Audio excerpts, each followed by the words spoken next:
अपने साथ हाइटियन वर्ल्ड की एम्परर जूलिंग के पास लेकर आए थे, जहां डिंक उनकी मदद से इन्हें स्टार फॉर्मेशन को सुलझाने का तरीका पता चला। मगर अभी भी इन्हें उस फॉर्मेशन को पूरी तरह से सॉल्व करने के लिए सुनिंग के पेपर की जरूरत है। पर उसी समय वहाँ सिटी के अंदर थंडर एम्परर और सुप्रीम ल्यू आ गए थे, जो यहाँ बस जिन के लिए आए थे। तभी एकेडमी के ऊपर बने हुए बैरियर से वो समझ गए थे कि जिन यही है। अब जब थंडर एम्परर सभी पर अटैक कर रहा था, तभी वहाँ जिन आ जाता है और उनके अटैक को रोक लेता है। अब आगे तो इस पार्ट की स्टार्टिंग में जिन सुप्रीम ल्यू से कह रहा था कि मुझे लगा नहीं था कि तुम इतनी जल्दी एंशिएंट एम्परर लेवल पर आ जाओगे, लेकिन तो जरूर इससे बहुत खुश हुई होगी। उसी वक्त वहाँ पर ज़ोलिंग और सिटी लॉर्ड भी आ गए थे, जहाँ उनके साथ हाइटियन वर्ल्ड के 2 और सुप्रीम भी थे, जिन्हें देखकर यंग मास्टर कहता है कि अब तो हाइटियन वर्ल्ड के सारे सुप्रीम यहाँ आ गए हैं, अब हम पूरी तरह से सेफ हैं। तभी ज़ोलिंग थंडर एम्परर से कहती है कि तुम्हें क्या लगा था कि हाइटियन वर्ल्ड में तुम्हें रोकने वाला कोई नहीं है। इधर नीचे टीचर लू आकर सुनिंग से उस स्टार फॉर्मेशन के पेपर के बारे में पूछता है, पर सुनिंग बताने से थोड़ा हिचकिचा रही थी। उसी वक्त वो जिन की तरफ देखती है तो जिन उसे इशारे से हाँ कर देता है,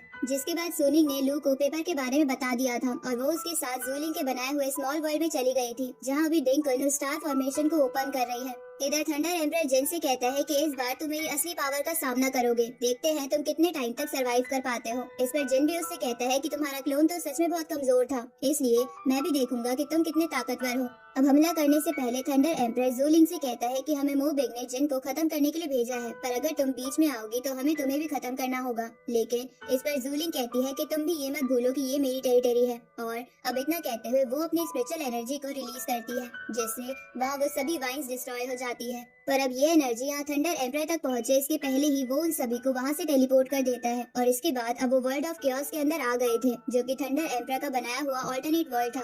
यहाँ जिन अपने आसपास बहुत हाई डोमेन को महसूस कर पा रहा था, जो कि इस लड़ाई में उनके लिए एक नेगेटिव चीज थी। तभी थंडर एम्परर इन सभी से कह रहा था कि शायद अब तुम सब समझ गए हो कि तुम कितनी बड़ी प्रॉब्लम में फंस चुके हो, लेकिन अब ये समझने के लिए बहुत देर हो चुकी है। अब इतना कहते हुए वो वहाँ अपने क्लैन के कुछ वॉरियर्स को टेलीपोर्ट कर लेता है, जिसमें लिन अपने अटैक के लिए तैयार था। लेकिन उससे पहले वो कहता है कि देखते हैं तुम मेरे एक अटैक को भी रोक पाते हो या नहीं। इसके बाद थंडर एम्परर ने एक फॉर्मेशन क्रिएट कर ली थी। इस फॉर्मेशन के अंदर से बहुत सारे मीटियोर इधर इन सभी की तरफ आ रहे थे, लेकिन उन्हें रोकने के लिए यहाँ पर ज़ोलिंग ने भी आगे आकर एक बैरियर क्रिएट कर लिया था, जो उन सभी मीटियोर को बहुत आराम से रोक देता है। साथ ही वो उसकी खास ब्लू सी वेव फॉर्मेशन का भी यूज करती है, जिससे एक स्फीयर क्रिएट होता है और अब उस स्फीयर के अंदर जो जो खड़ा था उसकी पावर पहले से ज्यादा बढ़ने लगती है। साथ ही सभी अपने अपने वेपन्स निकाल कर लड़ने के लिए भी तैयार थे। ये देखकर सुप्रीम ल्यू थंडर एम्परर से कहता है कि ज़ोलिंग सच में बहुत ताकतवर है, क्योंकि उसने पहले ही सिटी में अपनी एनर्जी से मेरे फॉर्मेशन को रोक दिया था और अब यहाँ वो इतनी पावरफुल फॉर्मेशन का यूज कर रही है। लेकिन इस पर थंडर एम्परर कहता है कि इस सबसे कोई फर्क नहीं पड़ता, जो ज्यादा ताकतवर होगा वही जीतेगा। और इतना कहते हुए वो अपनी स्पिरिचुअल फॉर्म को भी समन कर लेता है। दूसरी तरफ स्मॉल वर्ल्ड में डिंकन उस स्टार फॉर्मेशन पर काम कर रही थी और सुनिंग उस पेपर पर बनी फॉर्मेशन को देख रही थी। तभी डिंकन सुनिंग को बताती है कि इस फॉर्मेशन में बहुत सारे छोटे छोटे किलर फॉर्मेशंस हैं। इसी वजह से इसे पूरी तरह से सॉल्व कर पाना इतना मुश्किल था, क्योंकि अगर एक भी गलत लाइन कनेक्ट हुई तो इससे सारी प्रोसेस शुरू से स्टार्ट करनी पड़ती है। अब डिंकन सुनिंग से कहती है कि तुम बस मुझे बताते जाओ कि मुझे कहाँ कहाँ पर स्मॉल फॉर्मेशन क्रिएट करनी है, बाकी काम तुम मुझ पर छोड़ दो। इस तरह वर्ल्ड ऑफ केओस में दोनों तरफ से लड़ाई शुरू हो गई थी, जिसके दौरान सुप्रीम ल्यू की क्रिएट की हुई वाइन सुप्रीम चैन को लग जाती है और वहाँ से नीचे गिरने लगते हैं। पर किसी तरह निर्वाणा स्वॉर्ड स्ट्राइक्स का इस्तेमाल करते हुए जिन ने सुप्रीम चैन को बचा लिया था। साथ ही तभी दूसरी सुप्रीम लुआन आकर अपनी हीलिंग पावर से सुप्रीम चैन को हील कर देती है। इधर थंडर एम्परर और सुप्रीम ल्यू दोनों ही मिलकर अभी ज़ोलिंग से फाइट कर रहे थे, जहाँ ज़ोलिंग किसी तरह से उनके अटैक से बचती है और सुप्रीम ल्यू को वहाँ से दूर फेंक देती है। साथ ही साथ अब वो अपनी फीनिक्स फॉर्म में भी आ गई थी, पर तभी वहाँ सामने से थंडर एम्परर अपनी एनर्जी को रिलीज करता है और उसकी एनर्जी इतनी ज्यादा पावरफुल थी कि इसकी वजह से ज़ोलिंग दूर हो गई थी। पर अब सिटी लॉर्ड भी वहाँ ज़ोलिंग की मदद करने के लिए आ जाते हैं, लेकिन यहाँ उनके सामने भी अभी सुप्रीम ल्यू और थंडर एम्परर की स्पिरिचुअल बॉडी दोनों ही आ गए थे। तभी थंडर एम्परर ज़ोलिंग से कहता है कि हाइटियन वर्ल्ड में सबसे ज्यादा टाइम तुमने ही गुजारा है, लेकिन लगता है कि अब तुम नहीं बचोगे। इस तरफ हम देखते हैं कि अभी जिन उन वाइन से बचते हुए भाग रहा था। साथ ही वो यही सोच रहा था कि ज़ोलिंग ने पहले ही अपनी एनर्जी का बहुत यूज कर लिया है,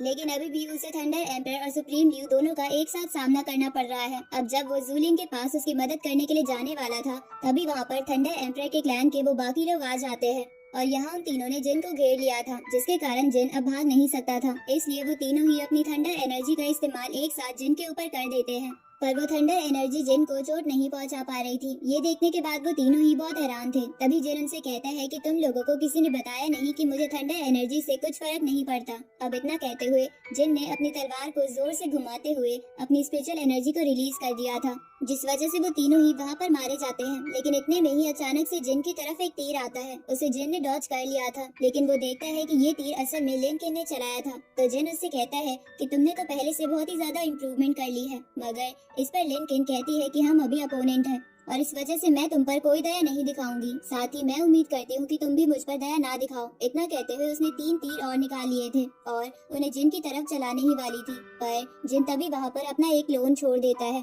और यहाँ दूसरी तरफ आ जाता है और लिंकन के ऊपर अपनी तलवार से हमला कर देता है।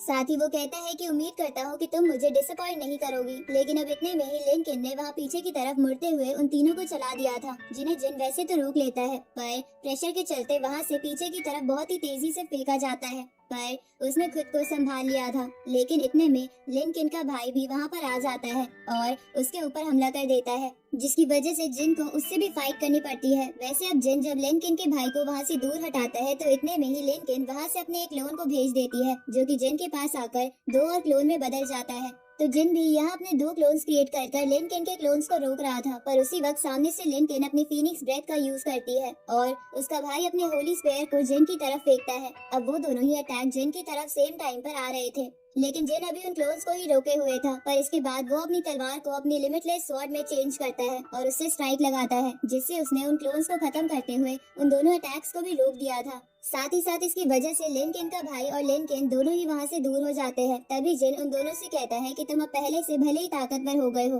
पर मुझे रोकने के लिए इतना काफी नहीं है। लेकिन इसके बाद लिंकन और उसका भाई दोनों ही आगे आ जाते हैं। यहाँ भी लिंकन का भाई कह रहा था कि भले ही ब्लू सी वेव फॉर्मेशन स्ट्रॉन्ग है, लेकिन वो ज्यादा देर तक कंटिन्यू नहीं रह सकती। साथ ही यहाँ पर लिंकन भी कह रही थी कि जब तक हम इस वर्ल्ड ऑफ केओस के अंदर है तब तक हमारी पावर बढ़ती जाएगी और तुम्हारी पावर धीरे धीरे कम होती जाएगी। इस बात से जिन थोड़ा सा शॉक लग रहा था, लेकिन इसके बाद वो डिंकुन से कनेक्ट करने की कोशिश करता है। यहाँ डिंकुन अभी उस स्टार फॉर्मेशन को देखते हुए खुद से कह रही थी कि ये फॉर्मेशन जैसे जैसे बनते जा रही है वैसे वैसे ये मुझे कहीं देखी हुई लग रही है। तभी उसे जिन की आवाज आती है। जिन टेलीपैथी के थ्रू उससे कहता है कि इस फॉर्मेशन को ब्रेक कर दो और साथ ही इसका कनेक्शन सीधे सीधे गेट ऑफ केओस से जोड़ दो। अब डिंकुन बिल्कुल ऐसा ही करती है, जिसके बाद वहाँ एक ब्लास्ट होता है और साथ ही साथ उस फॉर्मेशन के अंदर से एक चीज बाहर आती है।